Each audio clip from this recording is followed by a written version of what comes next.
Welcome back to the Bigwater Podcast. I am Ross Roberts, and we're going to talk about fishing, but like everything else, we're going to venture into God knows where and God knows what. But I know who we're going to be doing it with, my longtime friend Curt Niedermier, who's actually the editor-in-chief at FLW Outdoors.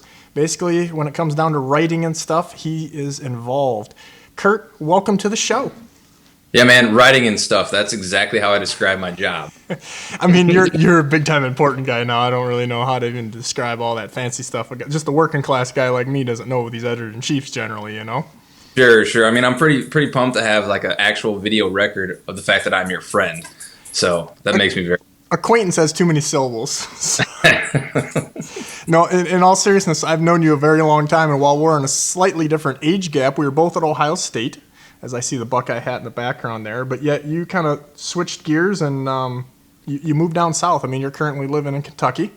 So give us a little background on Curt and getting into the fishing business, because, I mean, you just don't become the editor-in-chief of FLW overnight. I mean, this was a process. Sure. First of all, that's a He-Man hat from when I was like 8 years old. It's not a Buckeyes hat, but we can get onto that later. There's a bottle. I mean, let's just go on this. So people at home that aren't watching this on YouTube, which please go on YouTube and watch this. There's a picture of my buddy there in the late Forrest Wood on the one side. That's magazine cover. I hope that's not your baby picture there. And then we have a beer top collection. And there's a little troll if you really just get right to the edge of the line. This is when I've originally met Curt. There was definitely a different deal. Now we got baby carriages. I can see, little nooker over there in the corner. There's baby pictures. So this is a much different Curt than I knew when we were drinking brown Jesus juice before. So yeah, this room is. I don't have a home office. I had to give that up when a second kid came along. So this room is laundry, den, family room, toys, hunting stuff. I got a gun safe in here. There's like dead animal parts. So it's a little bit of everything. And but anyway, yeah. So I well, thank you for the birth control and tour. Yeah. So Ohio State. Yep. I grew up in Northwest Ohio. I don't know where you all are recording from right now, but if you know Port Clinton, we grew up like 45 minutes south of there, and went to Ohio State and bounced around through a few majors. But when I was a kid, I always had outdoor magazines with me in school, sandwiched in between my books, and always thought it'd be a cool career to be able to write for hunting and fishing magazines. Didn't really expect to ever be an editor at that time, but when I was in college, I was kind of bouncing around, and I don't know if I was looking for an easy major or just looking to get the hell out of school at that time, but I ended up getting an agricultural communications degree, which is a little bit misleading because if you gave me a farm, I wouldn't know what to do with it, but I was in the honors program, so I was basically able to make my own major. And so I basically had a journalism degree if you look at the classes I took. But I got to take a lot of other classes on the ag campus, which, if you're a small town country bumpkin like I was, and then go into one of the biggest universities in the country, being able to kind of fit in with a little bit different crowd on a little bit smaller scale, but still being there adjacent to the main campus was kind of a big help for me. I took a rural sociology class over there, and it was a different world, brother. I took the regular sociology class, but anyway, I won't go there. But yeah, so anyway, I graduated from Ohio State with an ag degree, but basically a communications journalism degree, and had a couple opportunities coming right out the gate. But FLW had advertised a job for an associate editor in it was like the Outdoor Wire, which is like a daily newsletter that goes out. And I was working at the U.S. Sportsman's Alliance in Columbus at the time. One of my jobs was to keep tabs of where our media mentions were, including in the Outdoor Wire. And so I was looking through there one day and saw this job to be an editor, and it was written something like "Come live in Kentucky on the shores of beautiful Kentucky Lake" or something like that. And I was like, well, shit, that sounds kind of cool. I don't know where Kentucky Lake is, but Kentucky touches Ohio, so it can't be that far away.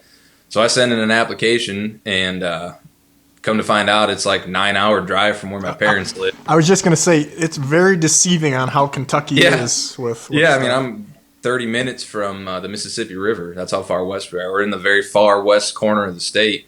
So I can be in Tennessee in 30 minutes, Illinois in 30 minutes, and cross the Mississippi into Arkansas, Missouri, and that way in about 30 minutes. And again, so this doesn't have to get too lovey and everything. I was just thinking about, the first time that we fished together. Do you remember? I don't know if you call it fish. I mean, we were in the boat. We were catching some giants, but it was prior to a tournament, and you shit in the boat.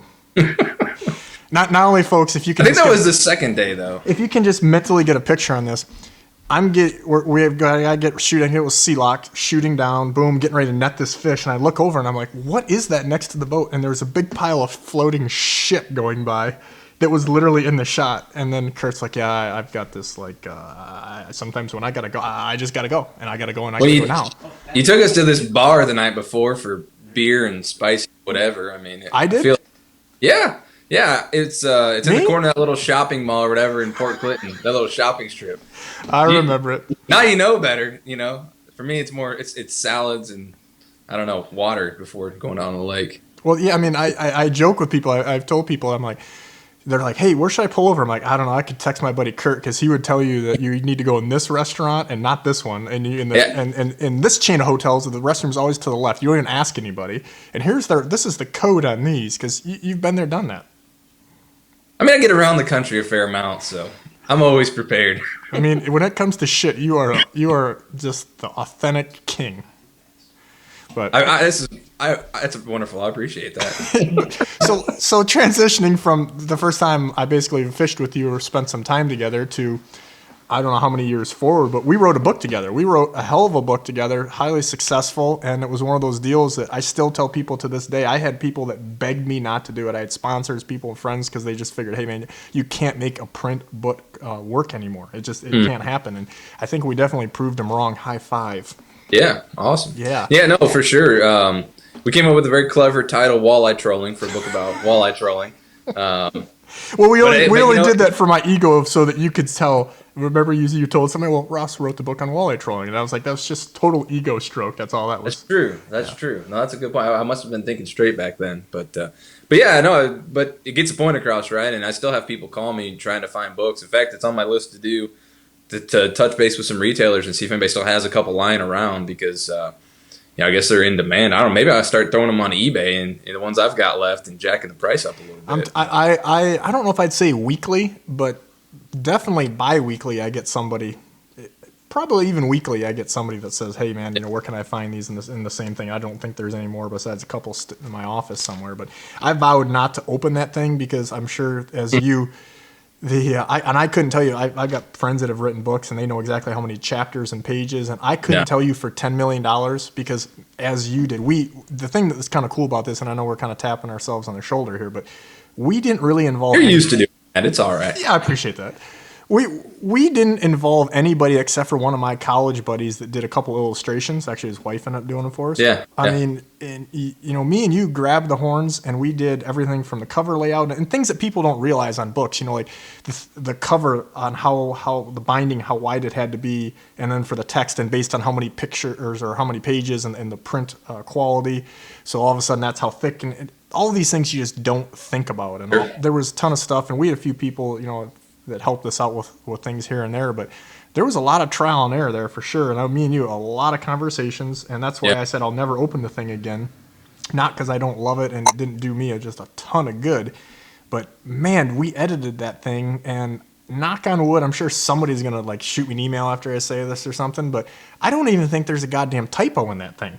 I mean, we read that, each of us, a billion times, and then you'd send me another one. I'll read this again, and trying to get whether it was authenticity or flow or just the typos and the verbiage right, because spell check doesn't like a lot of fishing terms. No, it doesn't. I mean, it's what I do every day at work, but also I have a team of people, right? Like, I've never had to deal with the printer, and I had to paginate a whole magazine or a whole book before. We have people who do that. I'd never had to start from scratch, and also, figuring out, little things you maybe don't think about, like when you change the cover stock, how much it can change the weight of the book, and when you multiply that times a box of books, what that costs, and the logistics of getting books from the printer to us to retailers. I mean, I've never done any of that stuff before. Also, I mean, I took an Adobe InDesign class when I was in college. I probably spent a grand total of about 5 days learning how to use it and then design that book, and I'm the opposite of a designer. We pay people who actually can do creative design to do the design. But I figured it out the best I could. I'd never tell anybody it's a professionally designed magazine or a designed book, but I think we tried to sort of mimic your buddy Joe Brooks in his book to some extent. Just sort of good memory. Yeah, thanks, Joe. I got his book on my shelf here someplace. A book on killing monster deer basically, and I don't remember what it's called, but anyway, it was very authentic because it wasn't done just by somebody who gets paid to write it. It was done by the guy who actually lived that life and learned how to kill those deer. And so I think that's what we tried to do. We brought in a handful of sources from around the industry that we knew were like legit guys that were respected guys, and got them to share some techniques and some stories and kind of fill in some of the blanks in like parts of the country that you hadn't fished in or whatever. And so I think what we ended up with was just a really good nuts and bolts how to kind of book. I don't think it's a thing you want to crack open on an airplane when you just want to be entertained, but it's an actual like manual of how to that you go into if you want to remember how to fish dipsy divers or learn more about it or whatever else it is, And I don't think anybody had ever come around to like the topic strictly of trolling for walleyes to that extent. I mean, you see a lot of how-to stuff, breaking down, bait or things that sink versus things that, have a diving lip on them and the differences in how they react to current and waves and all that stuff. And so I learned a hell of a lot because it's not like I've been guiding on Lake Erie trolling for walleyes all my career. And so, no, you just shit every time I hear trolling with me. Yeah. That's my job is to leave you with stories when I'm out there. No, and I appreciate that very much on all fronts. But yeah, honestly, that project of all the things that I've done is the one that I'm most proud of. And I think that, again, because we did it start to finish, but I think it turned out pretty good, people seem to think. And you're right, is, the reason that I think that book it was so well sat with people is because, like, if it was about bass fishing or casting or jigging, those are things that are really learned, where trolling is like a system, and you can show pictures and you can really make somebody. It's almost like math, It's both, right? Like you got to understand how you get your baits to a certain place, and then learning what to do with it once you're out there. I think comes with on the water and developing instinct on when to change or whatever. But yeah. And, and there's, again, that's kind of a good segue because there is such a difference between bass and walleye fishing. And obviously bass is bigger than walleye fishing. You work for a pretty much bass organization. Yep. I don't even think they even hide that anymore. No more walleye stuff. But when you came out of there, again, even though you grew up in Ohio, not that you were as in depth in the bass thing as you are now, wasn't your first event on Bait and Knock? Didn't you just get kind of thrown in like, oh, hey, by the way, here's your job, and you're going to go cover a walleye event?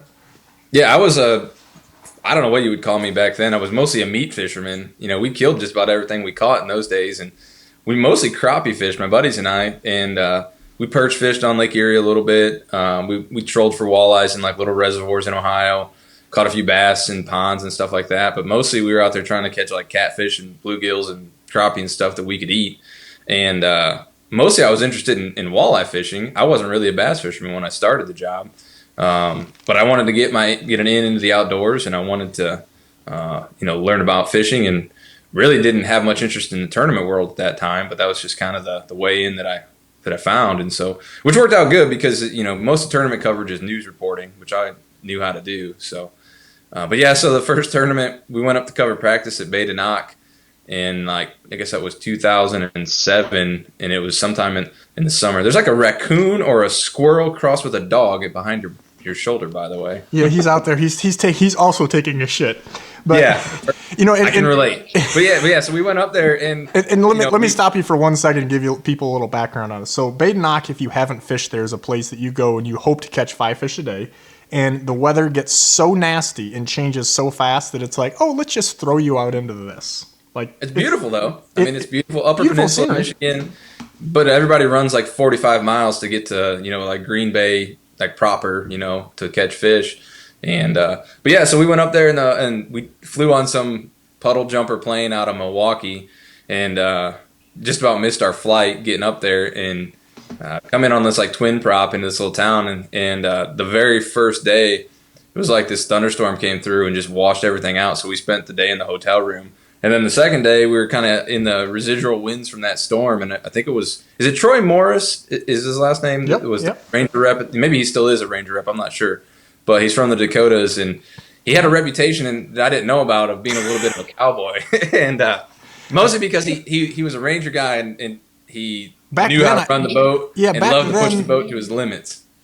Back then, I don't think he was a Ranger rep, though, was he?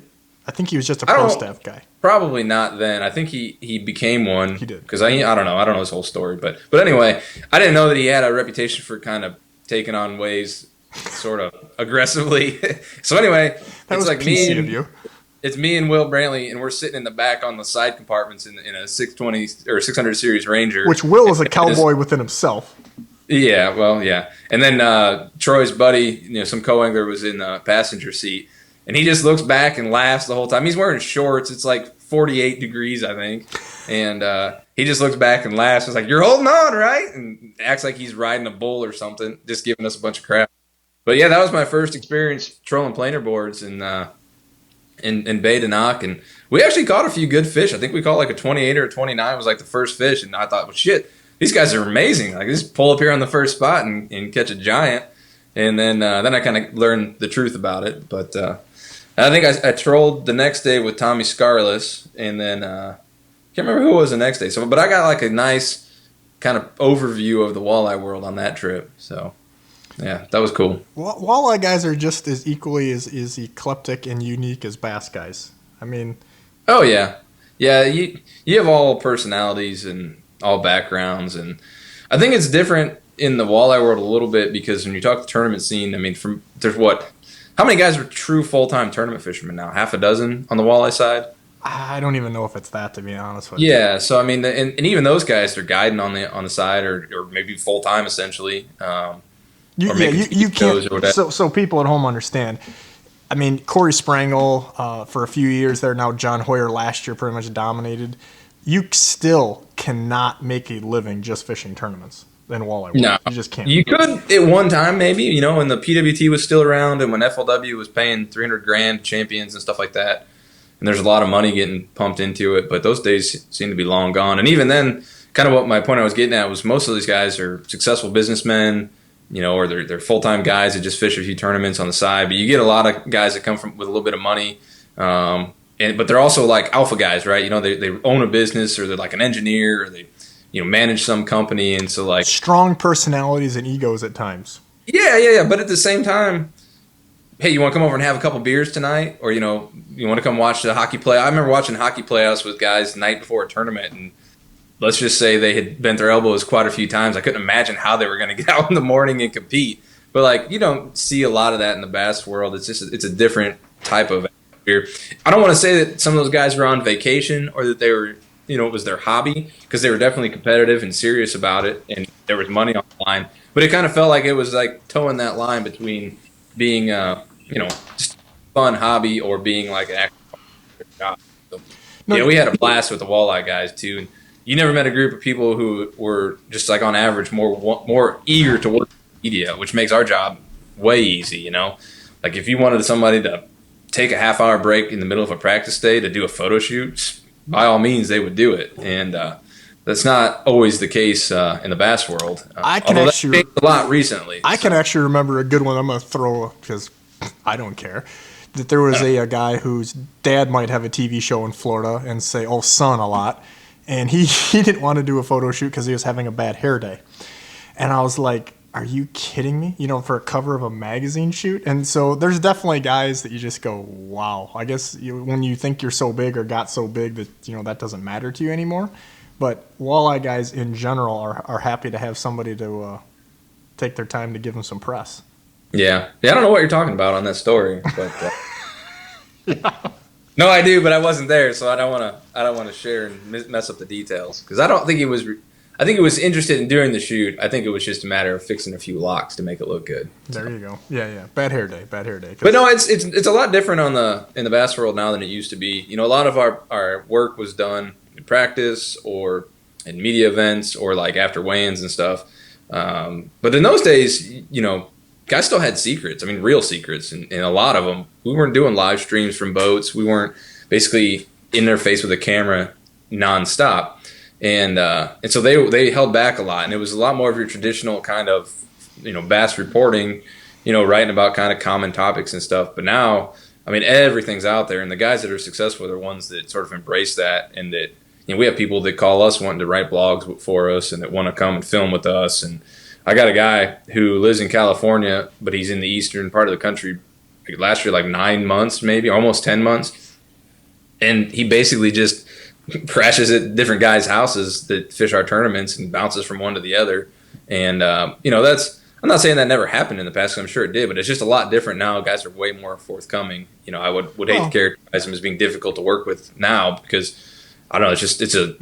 If you don't embrace it, then you're not fishing professionally on the bass side now. Right, and what he's kind of getting at there is basically, tell me if I'm wrong, like back when, let's say, wacky rigging or something became popular, you may have been able to roll that into 2 or 3 wins or top tens before other guys started doing it. Where now you can watch a guy, hey, what's that thing he's hooking in the middle on the front deck? Yep. And so guys at home, let alone other competitors, know that immediately. They know that before they're even off the water, because their girlfriend or buddy has watched the live feed, like you said. So truly, you're right. There are no such thing as secrets. Where back when I started fishing walleye tournaments, not that I'm that old, but it's been a long time. You didn't see the results truly in print until 3, 4, 5, 6 months later, when they came out in Walleye Insider magazine. And back then they didn't even have the handouts at the weigh-ins. You just knew who the top 10 were because they were getting a check. Right. So things have progressed, like everything else, so much, and apps and all this stuff. So I completely agree. But what was the first bass event that you did? Because the walleye stuff I know was a big deal, but it wasn't anywhere near, never was, obviously, what the FLW bass was. Yeah, it was the 2007 Cup on Lake Ouachita, which was the year. It was the first year that they paid $1 million to the winner, and Scott Suggs won that tournament. And that was you're talking very tail end of those glory years of FLW that started in the mid to late 90s and went on into the early 2000s, where you had the Walmarts and of the world, and you had all their vendors, the Procter and Gamble brands. You had I don't know if National Guard was on yet or was coming, but you had Chevy, BP. Big time sponsors, and it seemed like everybody was flush with money, and they were all investing in tournament fishing. And Erwin Jacobs had his foot on the gas and was just making huge moves. And so, they gave away $1 million to the champion at that tournament. But so I show up, and it's just the arena is just totally packed. Literally, people standing around the balcony up in the top that separates the top and bottom deck. Well, how old were you in 2007? Because you were, I don't know, I was 23 or something like that, 22. So yeah, just because you're an ag major doesn't mean you don't know math. But that's you're young. That's the point. Yeah, and I'd never even been to a bass tournament before then. So I show up, and this arena is just totally packed with people. And Scott's a local, so they're all going nuts. And I think we had a couple other locals may have been in the hunt. And you got to keep in mind, the last time we'd had a championship there was another local that won it. So everybody was jacked, because George Cochran had won there. He'd won on a different lake, but same arena, same town, And so I think people kind of knew it was going to be this big party. And, there's this little girl came out and sang the national anthem, and people were crying. It was this huge emotional moment. That's good. And the place folks. Goes nuts. What's that? That's good old folks down there. Yeah, 100%. But, he comes out and he does that woo pig suey thing that they do in Arkansas, whatever the hell that means. And people are losing their mind, and he pulls that fish out, and, the place erupts. But I left there thinking, holy shit, I had no idea the extent of what this was. I knew some tournament anglers. I'd read about them in fishing magazines, and I kind of understood what tournaments were, but I had no idea how big it had gotten. And that was nuts, man. And it was my first time in deep in the South. It was 102 degrees. The one day I went out and practiced with David Dudley. I was oh my God, I come from northern Ohio, by Lake Erie, and I'm dealing with this in the summertime. I wasn't prepared for that. But it was a huge eye opener for me, just all the way this whole thing worked. And now it's old hat. I just been to so many tournaments. I get how things are. But back then I was pretty well shocked by it. Well, beside the fact that you were a young guy, doing these traveling with tournaments and stuff, and people just don't realize what's going on. That's a dark to dark and then some deal. Oh yeah. Tournament fishermen put in a lot of hours during tournaments, but media puts in more. We're working before they get there. We're working while they're fishing. We're working in the evenings to get ready to go. I've written hundreds of articles from the cab of my pickup truck trying to get things done, on the way to and from the hotel or to and from the lake. Oh, downloading footage before dinner. Yeah. And even now, I work a lot of the tournaments remote now, and kind of manage the crew that's on the water, and manage anything that gets onto the site. And even then, I'm at my computer, 5:30 in the morning, and basically working until my guys go to bed, just making sure I can support them with whatever they need done. But yeah, and it's easier now because we can we can transmit stuff so much faster. We're all connected. We can stream photos around a lot easier. We used to have to like send people out in a boat to go retrieve cards, and it was just like it was a pretty crude affair. We're a lot more efficient than that now. But it's I've had a couple guys come work just like one tournament, mostly because they did a little riding or something and were FLW fans, and then after they're like, dude, I don't know, that I didn't imagine that it could be that much work. It's a lot of sleep, it's a lot of like eating out in garbage restaurants, a lot of miles on the road, but it's also a lot of fun too. So I don't want to make it like just all a grind. That's the thing about fishing that people don't get. The guy that's working a 9 to 5 in a cubicle or at an auto factory or whatever, he wants to fish for a living, or a guy that's in some type of media, maybe he's a videography or something, but he really likes to fish. They don't realize that when you get into it, you don't get to do it. And you're watching other people do it, and it's not glamorous, and it's not, it's not a. You've got to. I tell people all the time, if you like it, don't get anywhere near it. If you love it, maybe. If you're infatuated with it, you probably can make it. Yeah, and that's true of either side of we're on. I just love to write, and I really love to take on the water photos. I have a lot of fun doing that. I'm not a great studio photographer, but I don't know. Sports photography is a lot different to me, and it's a lot more fun, and there's a strategy to it, almost like fishing sometimes, so I like that part of it. I always like to be able to travel and see the country. It's a little harder now with kids than it used to be. It hurts a little more to leave. But yeah, I've towed bass boats to every one of the best bass fisheries in the southeastern United States, and a number of them in the northern states, without ever making a cast in most of them. So it's that would be funny if you were following the leaders and you just whipped out a rod out of the rod locker and you just started ripping through there. Yeah, it's funny because we hire local boat drivers for some events, and guys that theoretically know the lake and at least have a boat that runs, and but they show up and they take our photographers out, and I don't know, it's like all of them realize the temptation will be so strong to cast that they have to take the rods out of the boat just to avoid ever wanting to do it, which it's like almost every single time. So, any rate, so let's get back to the things that I like. I'm in this, I'm knee deep in it. I know a lot of these players, and the thing that's still just funny to me is these stories. Like I can remember you telling me about a David Dudley thing. I just think of that because I just recently worked a sports show with him, and he's a unique character. Yeah. And I remember you had I won't steal your thunder, but you had a pretty interesting experience with him on. Yeah, Dudley's one of a kind, man. I don't know. He's a hard person to describe. And he had a DD22 that he won, I think he said like $300,000 on, or $100,000, I don't know. A lot of money. It was like a special bait. And he told me, he's like, man, if I win this tournament on this bait, I'm going to retire it. But he's like, I got to throw it because it's the bait, And so he went over to this one spot, I remember, and he threw that thing in there. And he had the hooks bent over, and you could watch his rod tip, and it would just be like, you could see a fish grab hold of it. And they hit it like twice in one cast. And he's like, gets it out of there really fast.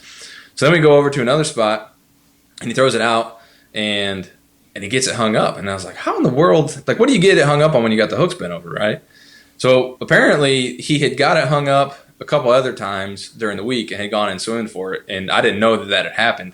But he gets it hung up, and so he's like, all right, man, I got to go down and get it. And I was like, what do you mean you got to go down and get it? He's like, no, I'm going swimming for it. So he goes in, it's like 16 feet deep. And he like takes his shirt off and he goes in and he just follows the line. Are we down? To the Let's bottom. mental picture. Are we down to the tighty whities? No. He was wearing like swim trunks or whatever. Okay. I think he practiced in swim trunks. Dude, it was 100 degrees. If you didn't go swimming at some point, you were gonna roast. But something from. But anyway, so he swims down. I gotcha. Yeah. He swims down, and I'm like, man, this dude can hold his breath a long time because he didn't come back up right away. And pretty soon here he comes up, and he's got a bag, like a burlap sack full of rocks that somebody had used to sink some brush or something, and the bait was like wrapped on it. And so he gets up to the surface, and he's like trying not to drown with this giant sack of rocks. And Philip, his nephew, reaches down, like grabs hold of. I don't even think Philip grabbed David. I think he grabbed the bag of rocks. And but I got a photo of it. Dude, and it ran can you send that to me? I'll see if I can find it. It was the first published photo I'd ever taken that made it into a magazine. And but it was nuts. And then Philip's like, "Oh yeah, dude, he's done that like twice already this week." It's like, what a deal. Like, I couldn't believe it. Like, first of all, I couldn't believe he was throwing that bait in practice if it was such a special deal that he wasn't willing to lose it. But yeah, that was cool. That was my first other experience, and I don't know, that's when I'll remember forever. It was like breaking me into the bass fishing world, to go out with him and see how he operates. But He really was dialed. He finished like third or fourth in that tournament and had a chance to win it, I think. But Scott Suggs was on such a good deal. I don't know if anybody ever would have caught him. So, yeah. Yeah, there's definitely some personalities. I mean, even from like the media standpoint, I can remember, unfortunately, the late Dave James, who I was good buddies with, and I think everybody would say they were good buddies with Dave James because he was just that kind of infectious personality. I mean, a bunch of people that we know, and I know you've got you've had some interesting situations with Daver. Yeah. My dog came to join the party here, but I remember some good David James stories. You know, David never missed a chance to go out and let's just say hang out with some guys at a restaurant or bar when he was out working tournaments. But I really think that was his job. You know, I remember him buying like he was a professional snoozer. Yeah, he bought like 3 rounds of pizzas one night at the table and just kept them coming. That was at Leech Lake, I think. And but we were at one of the cups in Hot Springs, like 2011, I want to say, and it was like the tournament was over, and I went down to the lobby, and they have a little bar in there, and I think I was just hanging out waiting for people to go to dinner. And Dave was at the bar, and he's like, "Hey man, come have a beer with me." So I went and had a beer. We were just talking about, you know, whatever, Rapala business and FLW and stuff. And yeah, he's like, I guess we should stop because everybody at home probably doesn't know the Daver, as we call him. He was a fields promotion director, I guess, at Rapala. Yeah, he was a pro staff guy and their media guy. Like if you needed something in the media, that's who you went to. But I thought you'd said that. But yeah, so he was down there and he's like, "Well, hey, I'm going to take a potential pro staffer to dinner tonight with his family. Do you want to come along?" And I was like, well, I mean, I've never seen how that works. Sure, I'll come along. And so, and I was like, "Well, who is it?" And he's like, "Oh, it's Jacob Wheeler." And so the flashback, Wheeler had won the All-American the year before. Like a high school or something, right? Or he'd have won it that summer, I mean. And that's how he qualified for that cup. And we had put him on the magazine cover, and it was like the next superstar or something, because everybody was raving about this kid. And, you know, he'd won some youth title, and he'd won the All-American. But, you know, still people didn't really know who he was or how much potential he had. So anyway, I'm like, oh, that's cool. I know Jacob a little bit. I'll go and hang out. But we show up there to the restaurant, and it's like Jacob's whole family's there. His grandparents are there, his parents, his sister, I don't know, maybe a couple of friends or whatever. And then me and David James are there, you know. And but it was cool. You know, I got to see kind of – it wasn't like a job interview like any other person would go on, you know. It was like Dave was just getting a feel for who he was and kind of what his personality was. And obviously, you know, they signed him like shortly after that. Now he's one of Rapala's biggest guys, so – and one of the biggest names in bass fishing. But, you know, at that point he was just like 19 or 20 years old or 21, whatever it was, and just getting started. So I doubt Jacob remembers it, but I remember it, and I thought that was pretty cool. Well, it's funny that your choice of words there, you know, about just an interesting job application or whatever you want to call it. And that is a unique thing. This is not like applying to be an accountant. You know, several of the guys we've talked with in the past and guys that you know for sure that, you know, say that it's that feeling out process because it's so relationship based. Because there's the fishing end of it, but the real end of it is kind of that personality thing, and you're working pretty close with guys. I mean, you're texting guys. I don't think people understand it sometimes. 9, 10 o'clock at night on Sundays, you're talking to these guys. You probably know their wives. I mean, a lot of the bass guys, you know their wives. You probably, in certain cases, deal with them more than you do the actual angler themselves. Once in a while, yeah. Yeah, no, it's a weird thing, too, in my line of work. It used to be we were friendly with pros, but I wouldn't say we were necessarily friends with pros. And part of that was because you were the guy who's going to have to write about him and try to be objective and stuff. At least that's the way I approached it, and maybe that's different than other people. But since then, I really think there's a lot of anglers that I would definitely say are friends that if I quit my job tomorrow and went and became an insurance salesman, I'd still check in with once in a while. And guys that I've fished with, guys that have like standing offers, man, anytime you're in town, let's go fishing. And they don't expect you to get out of camera and make an article out of it or anything. And that's definitely changed a lot. But yeah, I mean, I've got guys that it's a lot more open lines of communication than it used to be. If you screw up, they'll text you and let you know about it. And, if I need something from them, I'll text them and let them know. And they do the same for me. And so there's definitely, it's very collaborative. You have to work as a team with some of these anglers. Whereas I think in other sports, it's probably a lot different. Guys have their guard up a lot more. Like if you're a professional basketball player or whatever, you're probably just waiting for a dumb question from a reporter or, trying to protect your image or whatever. And I think it's just a lot different in the bass fishing world. It's a lot more, well, like you said, it's a small group. It's a not a family necessarily, but just a real small network that you work within. So it's just a different deal. My dog is walking laps around me here, so. Well, at least we can't hear it. You know, Yeah. We had birds singing for a little while here too. It's Yeah, that's technology. pretty- It's a good thing, bad thing. Yeah, I mean, there's so many things. I can remember a story too with Michael Bennett that was kind of, I don't know. Some of these things, I mean, you could go through a million of them. Half of them we couldn't put on. I mean, let's just be real. But like with him, he that dude kind of went crazy or something. I don't know what his deal is, but he's not involved with fishing, I don't think, at all anymore, is he? Yeah, I don't really know. He was, he won the cup. He was at the time the youngest. I think Wheeler was younger when he won it afterward. But Jacob was like a prodigy, man. I'm not Jacob, but Michael was a prodigy. He'd won like 2 tournaments that year, and his brother was a great fisherman. With everybody thought they were both going to make it, and for all intents and purposes, Michael had made it at that point. And then I don't even know what happened, but he fished like another year or two, and then kind of vanished. And somebody told me he owned like a gelato shop in Florida. I don't know if that was ever true, but I follow him on Facebook, and once in a while he'll make a post. I think he's married now and works in the medical industry. I don't know anything else beyond that, but I fished with him in I think it was Lake Amistad back when we used to have the FLW series East-West Fish Off, which was we had an Eastern and a Western series that were like tour level. They weren't like our current series, which is like a AAA level. But it was like $125,000 payouts or something like that. And at the end of the year, the best anglers from both came together and had like a bracket-style fish-off. And so I went and practiced with him for that, and his girlfriend at the time was along, and I just remember she was like, I don't know, I couldn't believe how he was able to focus so well, because the dude was like laser focused. Don't you think that's what makes those guys? I mean, I can remember listening to a thing with KBD, 100%. And they were taught he lost like 3 giants in the Classic, and he never even like acknowledged it. I think it was Swindle. 100%. But it's a different deal when there's a person in the back of the boat asking you to tie on, Carolina rigged beef jerky to drag behind the boat. Wait a minute. Actually been the case. Wait a minute. Carolina rigging beef jerky. When you say that, you mean literally a piece of beef jerky. Yeah, she was like, I like to throw all kinds of weird stuff. I'm like, all right, whatever. I'm just along for the ride. But then she caught a fish that we used for a photo. So on beef jerky? No, I don't think so. It was like a Twinkie. So, but she must have been smoking hot, because I mean, to put up with that I mean, she must. Dude, I don't know. It was a long time ago. I feel like you're digging for dirt, and I'm going to get in trouble one of these times. This is all. He's not around anyhow, but that's just hilarious. Beef jerky. I do remember that actually.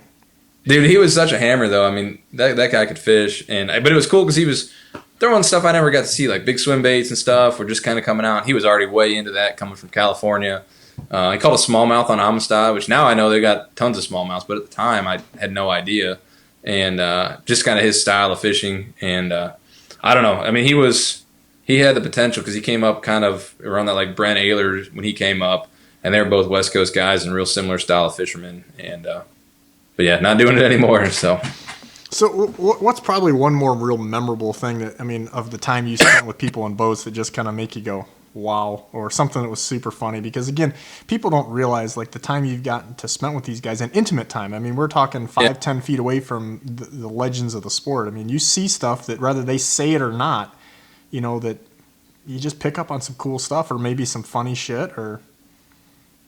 Yeah, I don't know. I mean, people always ask, if there's stories like that stand out. I've only got like 5 stories, and I think we've already said them all because I'm really not that interesting. But I don't know, man. I've been in the boat with Jason Lambert in practice and just watched him literally like kick back like he's in a recliner, idling ledges and pointing out carp versus bass versus this and that.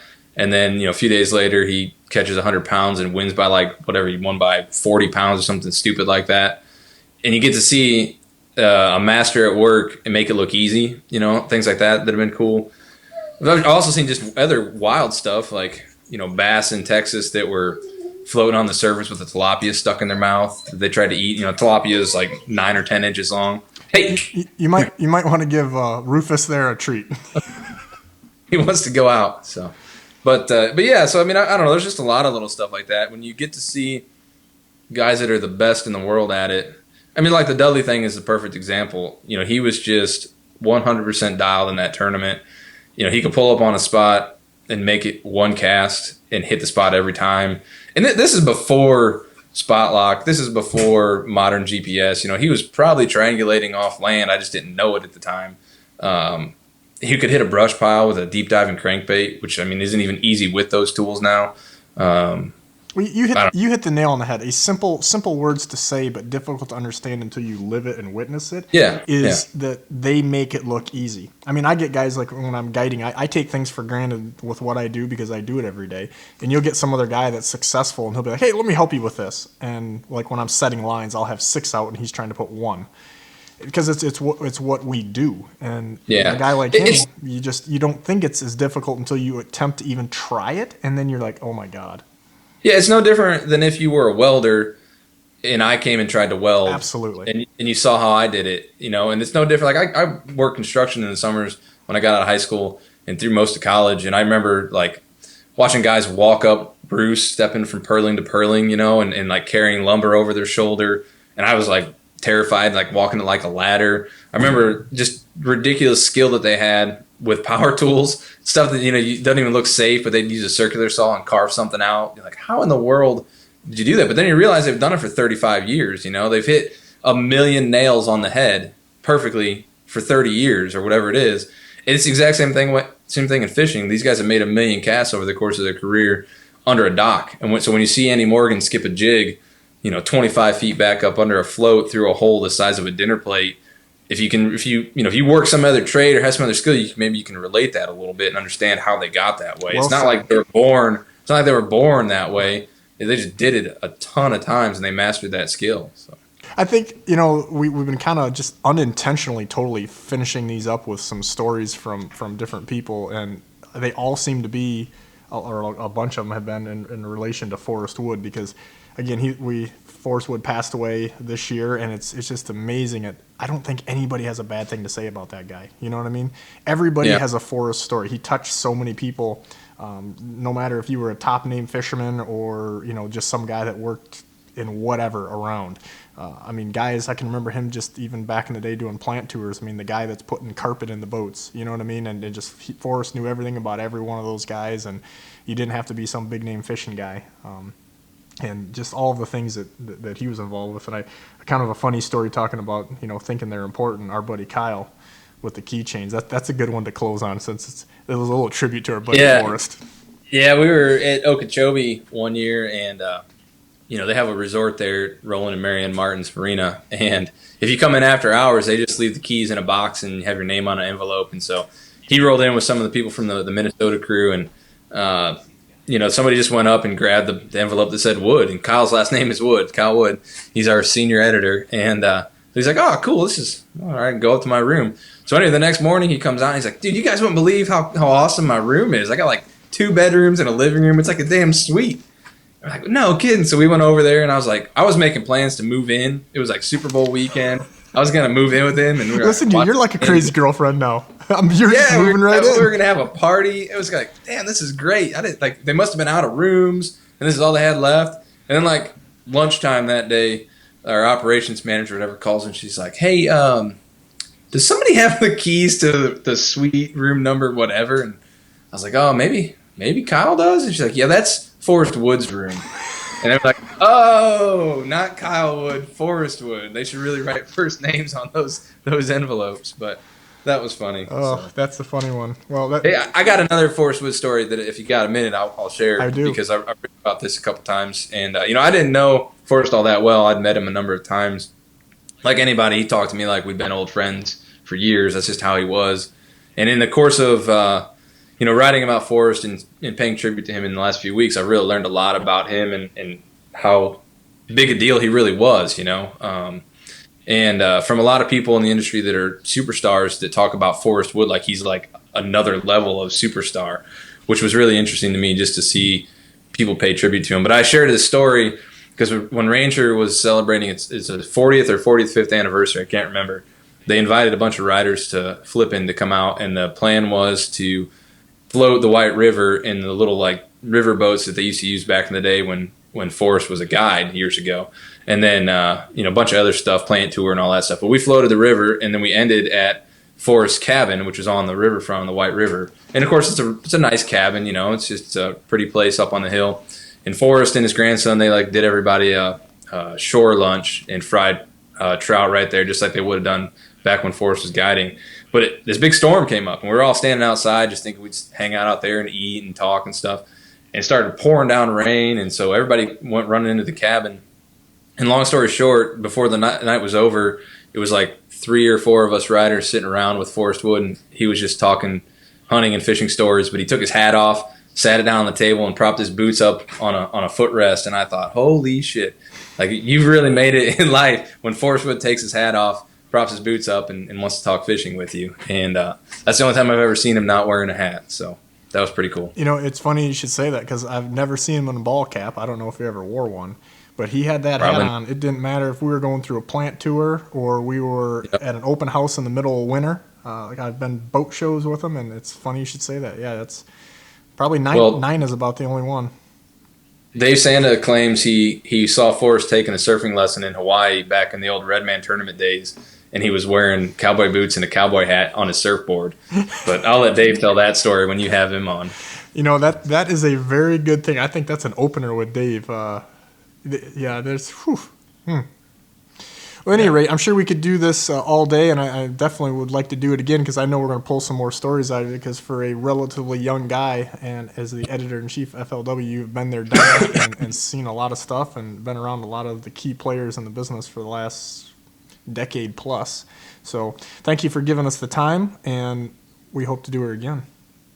Yeah, man, I'm not doing it again because I'm going to say something stupid and get in trouble. So that's my job. I do that all the time. It's fine. It all works itself out. Well, right. That. Thanks for joining us on the Bigwater Podcast. Curt Niedermier, who will be a one-time guest apparently, self-proclaimed quit.